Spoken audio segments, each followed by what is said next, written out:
Et M. Drissa Soulama, coordonnateur du Forum des organisations de la société civile en Afrique de l'Ouest, le FOSCAO. Bonjour et merci d'être présent. Bonjour madame. Monsieur Drissa, votre organisation s'intéresse aux questions électorales. Avez-vous suivi les précédentes élections présidentielles dans le pays et quelles sont les actions que vous menez concrètement sur le territoire, sur le terrain? Merci madame. Merci pour l'opportunité que vous nous donnez cet après-midi de nous prononcer sur le processus électoral. Le Forum de la société civile de l'Afrique de l'Ouest, FOSCAO, c'est une organisation sous-régionale. Nous avons notre bureau régional qui est basé à Abuja et dans les différents pays de la CEDEAO, nous avons des bureaux. En Côte d'Ivoire, le FOSCAO a été créé en 2005 et nous travaillons depuis 2010 sur le processus électoral. Nous faisons les campagnes de sensibilisation pour inciter les populations à se faire identifier, à s'enrôler sur la liste électorale. Nous faisons aussi l'observation. En dehors de cela, nous travaillons sur la question de la cohésion sociale, parce que vous savez que qui parle d'élection parle de cohésion sociale, parce que sans cohésion sociale, on ne peut pas avoir des élections apaisées. Donc nous travaillons aussi sur ces questions, et nous travaillons aussi sur les questions des droits humains. Voici un certain nombre d'éléments, certaines activités que nous menons sur le terrain en Côte d'Ivoire. Monsieur Drissa Soulama, vous êtes sur le terrain depuis le lancement de l'opération d'enrôlement le 10 juin dernier. Avez-vous noté un engouement de la part des populations dès le départ? Il faut dire que dès le départ, il n'y avait pas d'engouement. Le 10 juin, Le 10 juin, il n'y a pas d'engouement. les bureaux étaient vides. Oui, les bureaux étaient quasi vides. Mais au fur et à mesure que la sensibilisation a commencé à s'accentuer, on a compris, on a vu qu'effectivement, il y a l'engouement, les populations véritablement vont vers les centres d'enrôlement pour se faire enrôler. Mais ce qu'on a constaté également, c'est la confusion qui règne entre le recensement sur la liste électorale et l'établissement de la carte nationale d'identité. Donc, ce sont des éléments que nous avons constatés parce qu'aujourd'hui, compte tenu du fait qu'on demande des pièces, sur les pièces requises pour se faire enrôler sur la liste électorale, on demande le récépissé aussi de la carte nationale d'identité.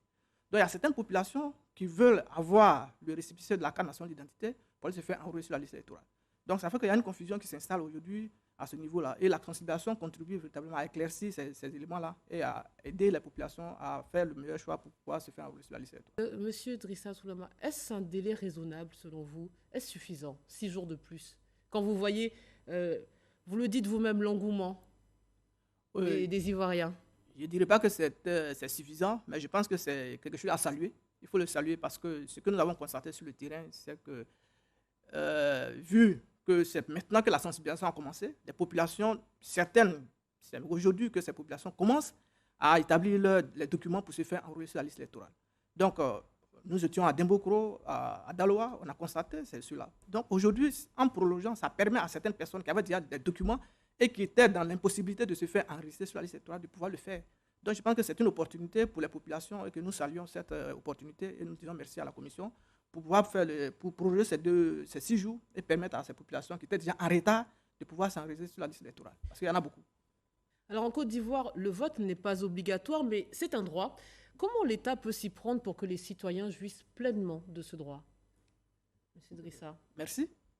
Comme on le dit, en Côte d'Ivoire, le vote c'est un droit. Mais ce que nous avons constaté, c'est qu'en termes de documents, comme M. Traoré le disait, en termes de documents, chaque fois, les populations courent à la dernière minute pour se faire des documents. C'est parce qu'au niveau national, la question même du fichier d'identification n'est pas mise en place. Aujourd'hui, vous allez dans certaines contrées, les populations n'ont pas de documents, n'ont même pas les certificats de naissance. Aujourd'hui, lorsqu'on dit c'est la révision de la liste électorale, il faut s'inscrire sur la liste électorale. En ce moment, d'autres cherchent à établir des documents administratifs, notamment des jugements, avant de venir faire le certificat de nationalité. Donc, ça prend beaucoup de temps. Et encore cette année, avec une année particulière, avec le Covid, où Abidjan est isolé, c'est à certaines populations qui sont aujourd'hui à Abidjan qui n'ont pas de documents, qui n'ont pas les certificats de naissance, par exemple. Or, ils sont nés ailleurs. Ils doivent aller chercher les certificats de naissance pour venir pour établir un certificat de nationalité. Donc, ça fait qu'aujourd'hui, on a des difficultés pour se faire enrôler sur la liste électorale. Et donc, ça, c'est au niveau des populations. Les oui. populations, un manque de sérieux ou ne réalisent pas l'importance d'avoir une personnalité juridique, une existence juridique? Oui, il y a beaucoup qui ne voient pas l'importance d'avoir un certificat de naissance, une carte nationale d'identité. Parce qu'il y a quelqu'un, il est chez lui au village, mais il dit « je ne voyage pas ». Donc, bon, ce n'est pas la peine, parce que c'est obligé d'avoir une carte nationale d'identité. Donc, il est chez lui, Ils ne réalisent pas que pour avoir un document administratif, notamment un extrait de naissance, une carte nationale d'identité, ils ne réalisent pas l'importance. C'est lorsqu'il doit sortir, il se dit que, bon, ok, comme je dois sortir, peut-être qu'en cours de route, on va me demander les documents. C'est en ce moment, il réalise qu'effectivement, il faut faire une carte nationale d'identité, il faut avoir une attestation d'identité pour pouvoir sortir. Alors, l'État devrait peut-être accentuer cette question, notamment par l'organisation des étudiants foraines. On sait que ça se fait, mais souvent on attend la période des élections pour pouvoir organiser les étudiants foraines, alors qu'il faut le faire en amont et même sensibiliser la population sur l'importance. Dès leur plus bas âge, peut-être. Oui, dès leur plus bas âge, parce que ce qu'on a constaté avant, lorsque tu nais et que tu n'as même pas de certificat de naissance, souvent c'était difficile de pouvoir t'inscrire à l'école. Même si tu es inscrit, mais lorsque tu arrives au CM2, pour pouvoir passer l'entrée en 6e, il était obligatoire d'avoir un certificat de naissance. Mais aujourd'hui, ce n'est pas le cas. Donc, ça fait qu'aujourd'hui, les populations ne s'intéressent pas beaucoup aux documents, notamment la carte nationale d'identité et le certificat de naissance, qui est le premier document que les populations doivent avoir. Donc, il est bon d'inciter les populations, non seulement de les sensibiliser pour qu'on ait à l'esprit l'importance, non seulement des documents administratifs. Mais vous le disiez tout à l'heure, j'ai envie de savoir, réfléchir avec vous à l'engouement, on va dire, actuel pour cette élection. Est-ce que c'est l'actualité politique?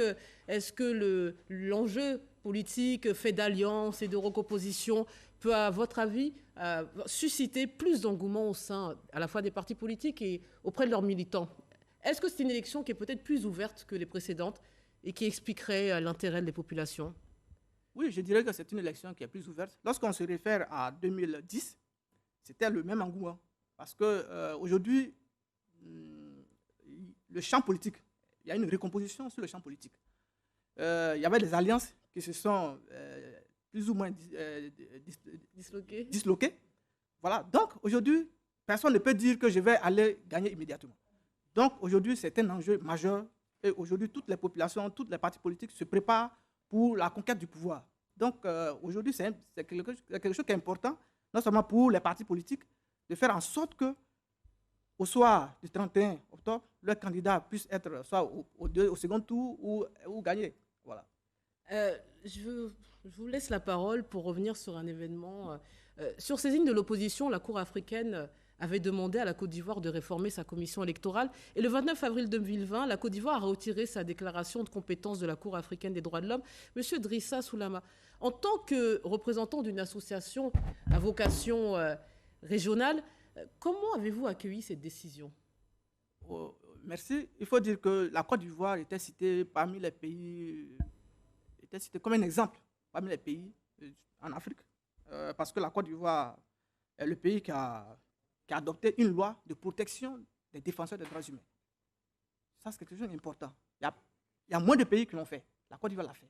Et ensuite, la Côte d'Ivoire a adhéré à la compétence de la Cour qui permet non seulement aux associations, aux individus de pouvoir saisir la Cour. Je crois que c'était une très bonne chose et la Côte d'Ivoire était véritablement félicitée pour cela. Mais on se rend compte que pour une situation, la Côte d'Ivoire retire sa compétence. Pour nous, c'est quand même un recul en matière de protection des droits humains. Parce qu'aujourd'hui, on se dit quoi, est-ce que pour une telle situation, il faut véritablement se retirer de quelque chose alors que ça permet de renforcer non seulement les droits humains, mais ça permet aussi de renforcer la démocratie dans notre pays. Donc c'est quelque chose qui est regrettable, mais que nous sommes en train de faire le plaidoyer pour voir comment